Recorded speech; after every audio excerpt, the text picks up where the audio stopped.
cuando en el marco de un concepto de Estado unitario se afectan las competencias regionales. Bueno, sin duda esto ha ocurrido, y obviamente en el marco de un Estado unitario pero descentralizado hay competencias del gobierno nacional y competencias del gobierno regional. Habrá que ver si se llega a afectar en efecto la competencia regional, y si ello sucediera, por ejemplo, puede suceder a través de una ley. Si hubiera un acto que afecta la autonomía regional, no una norma, también cabe acudir al tribunal a través de un proceso que se llama competencial, para que el tribunal actúe como una suerte de árbitro y que diga a quién le corresponde la competencia. En consecuencia, sí hay mecanismos institucionales. ¿Puede un reglamento interno del Consejo permitir la interpelación y el voto de censura de los consejeros? En alguna ocasión tuve oportunidad de examinar algunos reglamentos regionales, y donde lo que había visto es que el reglamento regional se había inspirado en el reglamento del Congreso, y se había inspirado tanto, pero tanto, que había voto de investidura, censura, interpelación, etcétera. El Consejo no es el Congreso de la República. Por tanto, pensar en una interpelación, una censura, son instituciones que están en la Constitución y que no corresponden, y que corresponden a ciertas entidades como el Congreso. No son susceptibles de trasladarse a los gobiernos regionales. Creo que es un tema que habría que revisar, porque sí he tenido ocasión en alguna oportunidad de ver algunos reglamentos que, reitero, se inspiraban en el reglamento del Congreso. Hace incluso algún tiempo, en el anterior proceso de descentralización de la Carta 79, se decía que los consejeros debían tener inmunidad parlamentaria. No pueden ser detenidos ni procesados. No, pues ya eso es demasiado, ¿no? La inmunidad es un privilegio que en realidad debería revisarse, porque inmunidad termina siendo impunidad. ¿Qué hacer para contar con una verdadera autonomía? Bueno, en realidad el tema de la autonomía está más o menos diseñado en la Constitución, en la Ley de Base de Descentralización y en la Ley Orgánica de Regiones. Ustedes tienen además un importante manual del programa de entrenamiento de consejeros y consejeras que detalla las atribuciones y las competencias. Sería demasiado extenso comenzar a examinar cada una de ellas, pero sí creo que es indispensable primero tener claro qué cosa puedo hacer, para sobre esa base decir si en efecto se está violando o no se está violando mi autonomía. Porque a veces se dice, viola mi autonomía, cuando en realidad hago algo que no me corresponde. Un caso reciente, cambiando de escenario, es el tema de la autonomía universitaria. Con la nueva ley, algunas universidades dicen que se viola su autonomía. Falso. La ley universitaria no viola la autonomía de las universidades, porque la autonomía se ejerce en el marco de la Constitución y la ley universitaria es precisamente una ley. ¿Qué hacer para mejorar la descentralización? Creo que esa respuesta la veremos al final del entrenamiento, porque en realidad no hay una receta. El diseño está en la Constitución, el programa de entrenamiento busca mejorar capacidades, y lo que se trata de ver es cómo desde las mismas integrantes de los consejos regionales se puede ir avanzando hacia un cambio. Un cambio que implica ciertamente reconocer, como que aquí se ha dicho, una mejora en la gestión y un cambio sustancial en el servicio civil. Aquí se han mencionado varios temas sobre los cuales solamente quería citar una expresión que todos lo conocen, o todos la conocen. A veces se dice, para mis amigos, todo. Para mis enemigos, la ley. Bueno, el tema no es así, pues, ¿no? En realidad el tema no es así. Vivir una constitución y asumir que estamos en el marco de un Estado unitario que no solamente se agoten las normas, implica un cambio. También se habla de una cultura constitucional. Lamentablemente en el país este tema de un sentimiento democrático no está muy calado entre nosotros, que explica que no hay una cultura de servicio civil, que explica que hay una cultura combi, que explica que aparezca un candidato presidencial en cualquier momento, etcétera. Ese tema cultural constitucional es indispensable. Recuerden ustedes que el 5 de abril hubo un golpe de Estado, se desactivaron las regiones y la gente no salió a decir, ¿sabes qué? Estoy en contra de la desactivación. Un conjunto importante de personas apoyó el golpe. Eso evidencia que lamentablemente en el Perú el problema no solamente es normativo, es obvio, es un tema cultural, es un tema de ir aprendiendo a vivir la Constitución y a vivir la descentralización. Muchas gracias nuevamente. Es una pregunta que, digamos, la consulta es ¿por qué no se avanzó sensiblemente con la modernización? ¿No? Y por favor una respuesta sincera. Bueno, no me queda claro si es modernización del Estado o modernización de la gestión pública, ¿no? Porque son dos cosas diferentes. La modernización del Estado implica reformas sustanciales, implica consensos, diálogos políticos, ¿no? O sea, implica de reforma respecto a cómo elegimos a nuestros representantes al Congreso, ¿no? Y reformas que probablemente van a implicar también cambios en la Constitución. No son reformas más gruesas y, como comentaba también Juan Carlos, muchas veces cuando entra un nuevo gobierno son esas reformas que se deben empujar al inicio, donde digamos se cuenta con un caudal, un respaldo político. Son reformas muy complejas. Con relación a la modernización de la gestión pública, efectivamente tal vez no se ha avanzado como uno esperaría, pero sí creo que es importante destacar, digamos, reformas como las que viene llevando a cabo el Ministerio de Economía con los programas presupuestales, porque es otra manera de, digamos, de poder asignar recursos, pero incorporando conceptos fundamentales para lo que es la gestión, ¿no? Lo que son productos, resultados, generación de valor público, y cómo el presupuesto debe estar articulado en lo que son las políticas. Entonces, los programas presupuestales son una reforma importante en el ámbito de la gestión.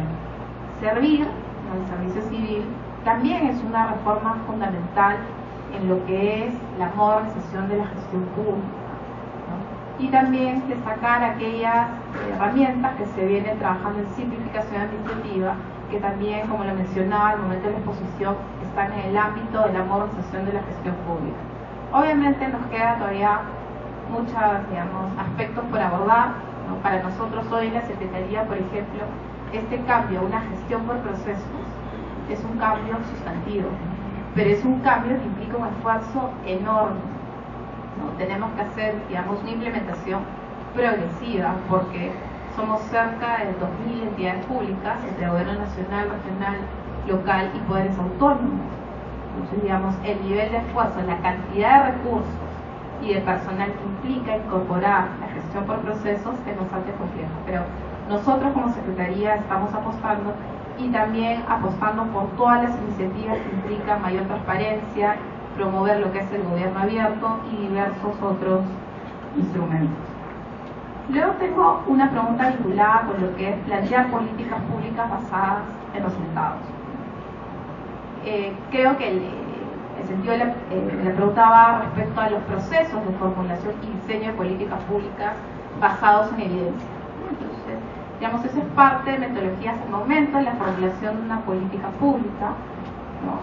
Lo que, digamos, lo que se aplica en las metodologías que nos dicen que al momento del proceso de formulación contar con información, contar con una línea de base para ver, digamos, para revisar, para evaluar si efectivamente el diseño que estamos elaborando va a atender un determinado problema público, un problema demandado por los ciudadanos, ¿no? Porque de repente estamos haciendo un diseño, no contamos con información, ¿no? Y efectivamente lo que estamos proponiendo para resolver un determinado problema no lo va a resolver. Entonces son metodologías, muchas de ellas vienen, digamos, en el marco de lo que es la OSD, ¿no? Pero es una nueva manera de hacer políticas públicas.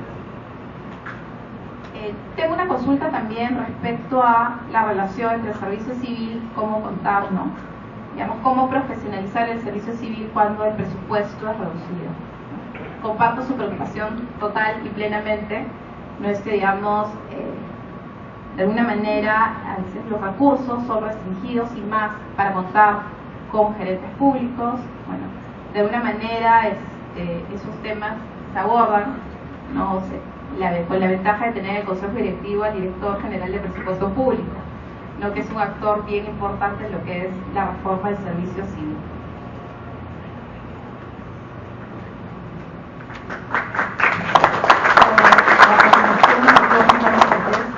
Bueno, son muchas las preguntas y no las puedo responder en este momento porque si no, digamos, nos pasamos toda mañana.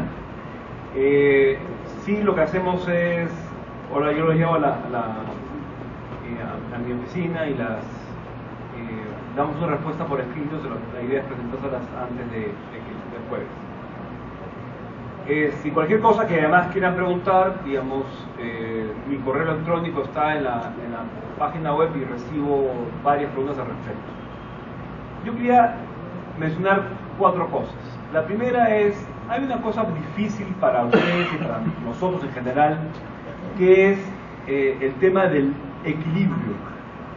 O sea, en cuánto empujamos o cuánto dejamos de empujar para efectos de hacer esa combinación a veces muy complicada entre la política y la gestión. Les cuento un caso, digamos, de la vida real que nos pasó a nosotros en una localidad, en un gobierno local, provincial. Teníamos algunos gerentes públicos y los consejeros presionaron mucho al alcalde diciéndole o se van ellos o te vas tú. Los datos de inversión en esa localidad habían subido de una manera muy importante. Digamos, estaban subiendo, se estaban haciendo buenas obras. La diferencia era que se estaba trabajando mucho agua y saneamiento. Como ustedes saben, las obras de agua y saneamiento no se ven. Ahora es un hueco, pones todo lo que son las tuberías a las casas, cierras y no se ve. Y lo que querían los consejeros eran en realidad un par de parques y un par de monumentos.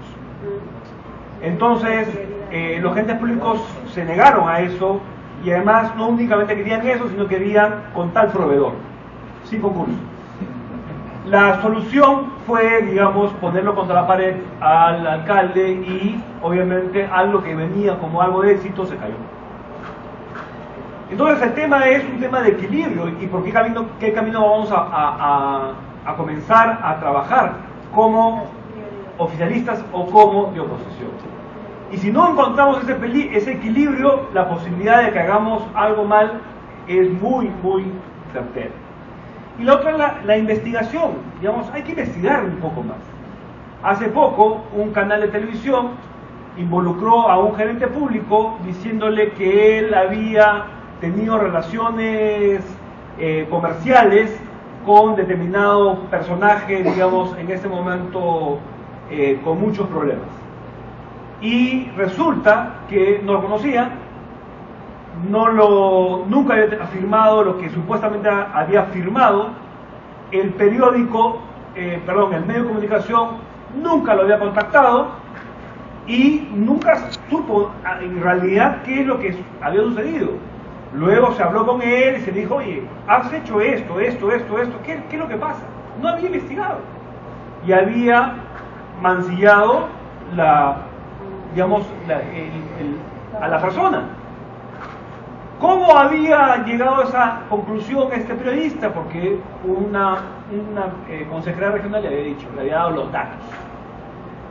Entonces, cuando nosotros también hablemos, tenemos que hablar con fundamento, investigando y pensando que el daño que podemos hacer nos puede calar como boomerang posteriormente políticamente. Entonces, ¿en el país hay meritocracia? En este momento, no, muy poca, ¿no? Y tenemos que apuntar hacia eso. No vamos a acordar meritocracia, la cosa no funciona. Bueno, son dos posibilidades que tenemos. O entramos a discutir los temas y a colocar la meritocracia en el país, o nos dejamos llevar y comenzamos a hacer lo mismo que hacen todos los demás. Entonces, es la apuesta, y la apuesta es una apuesta individual y colectiva como partido, colectiva como movimiento. Y cada uno tendrá que tomar una decisión al respecto. Por ejemplo, y entro con el cuestionamiento directo, ¿no? Dice, en el país no hay meritocracia. si para ingresar a servir todo es política. Bueno, quien escribió esto no conoce el proceso. ¿Por qué? Porque pregúntele a todas las personas que han pasado por el proceso de gerentes públicos. Todos nos señalan que por lo menos el proceso ha sido meritocrático.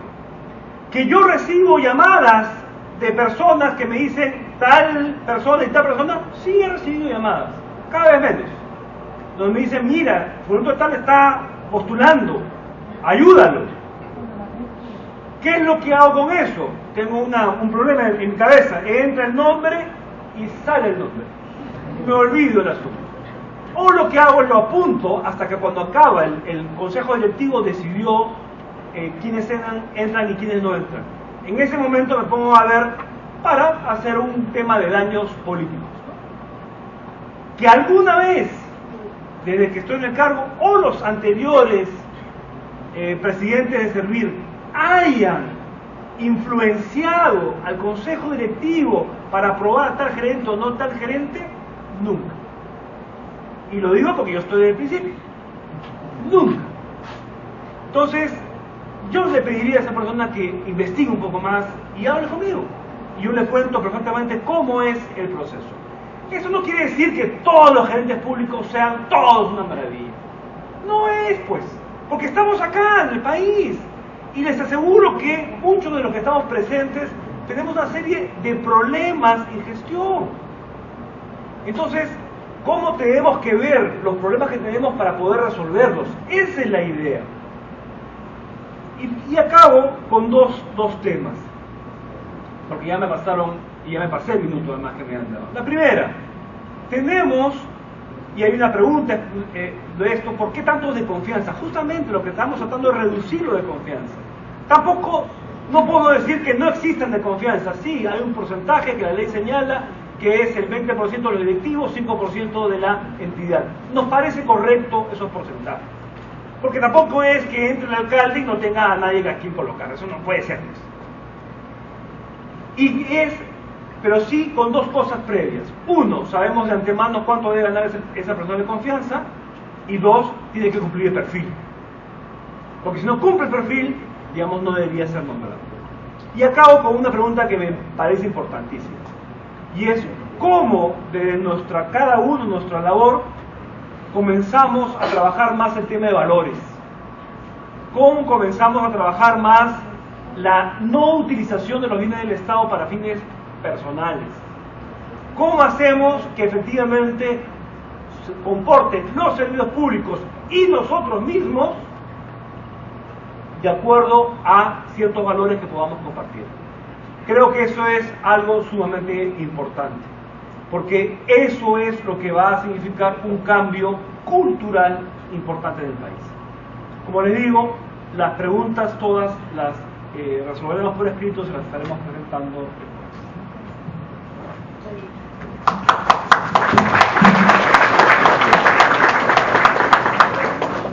Bueno, en vista del tiempo, quiero agradecer la presencia del doctor Samuel Abad, del doctor Juan Carlos Cortés y de la doctora Sara Arobes por su participación en este panel y darles las gracias a ustedes también.